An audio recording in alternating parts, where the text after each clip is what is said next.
I knew this was coming. There were warnings. On Monday, it was revealed that China devalued their yuan currency, a record 1.9%, bolstering their export industry, which had been faltering recently, in part due to their currency's strength.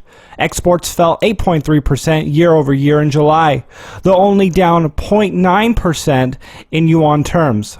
The last time Chinese exports were down this consecutively was during the 2008 crash. The yuan fell in trading the most in a day since 1994 after the news, though the People's Bank of China called this a one-time adjustment. On Wednesday morning in China, the PBOC devalued it again by 1.6%. The currency continued to plunge. Thursday, we learned the country's central bank had pushed their currency lower for an unprecedented 3 days in a row at 4.4%.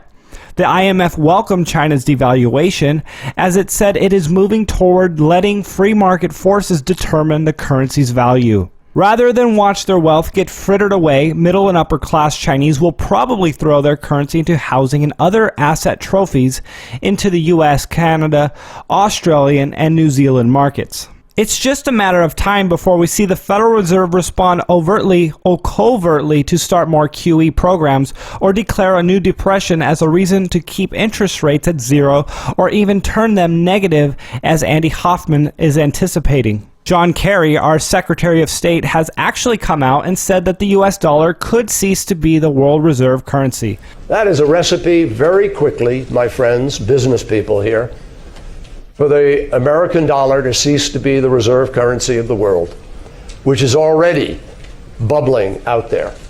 Finally, it seems after China's official gold holdings update in June, which increased their holdings about 60% to 1,658 tons, they've updated their holdings in July already by 1.5%.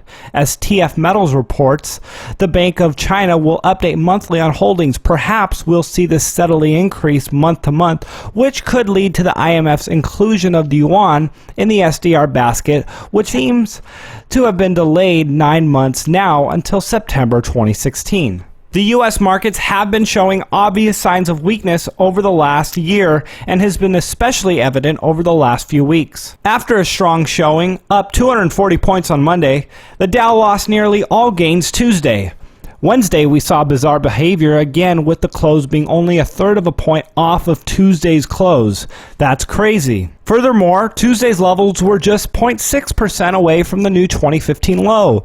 Business news sites are also calling this the death cross in the charts, as the 50-day moving average moves below the 200-day moving average for the first time since December 2011. Thursday, the Dow closed just over 5 points up. The S&P 500 closed slightly down. The dollar index has lost 1.5% week over week and is down month over month as well, at an 8-week low of 96.32. We should all remember the NYSE shut down weeks ago, as well as American websites hacked. Wednesday, an explosion rocked a large Chinese port city, killing at least 50 people. This came after China's currency devaluation. Have the financial system attacks between the East and the West now turned into actual warfare? Or was this just an accident? Tianjin, the victimized city, is China's third largest, with an urban population of 11 million. Gold and silver recently have finally recovered. Gold up over 2% to 1,115, and silver up over 4% to 1,540.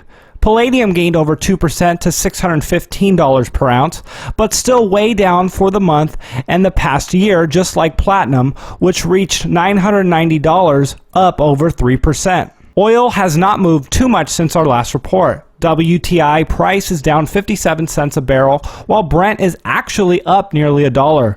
News is saying, however, that WTI actually broke under $42, just a little over a new 6-year low. SRS Rocco is reporting that another 1 million ounces has been pulled from the COMEX. We can confidently say now that a silver shortage is likely within the next 2 to 5 years. The price of copper is down over 11% month over month and 28% year over year.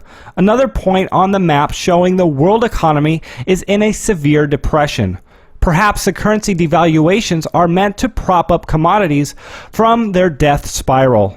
Bringing a new meaning to earlier discussed currency wars, the EFF, Electronic Frontier Foundation, has put out an article explaining how California's newly proposed Bitcoin license law would stifle innovation. We should support this effort and not let California be the next New York that strangles digital currency innovation while it is just an infant. After significant research into the student loan bubble, we released a sequel to last year's documentary. Click here now to watch The College Bubble 2.0, one of ours and Future Money Trend's most professional videos to date. College attendance fell over 2% last year alone, almost as much as the government increased Pell Grant funding due to rising tuition rates. Student debt has now reached an incredible $1.4 trillion, up well over 1% year over year. Now there's over $1.3 trillion in student debt in the United States. Over 40 million Americans have a college loan debt. The average balance is nearly $30,000. What's even more scary about the student loan bubble is about a third of the graduates with loan debt are already missing payments. This makes $450 billion of loans in delinquency, and this is only rising as prices continue to skyrocket.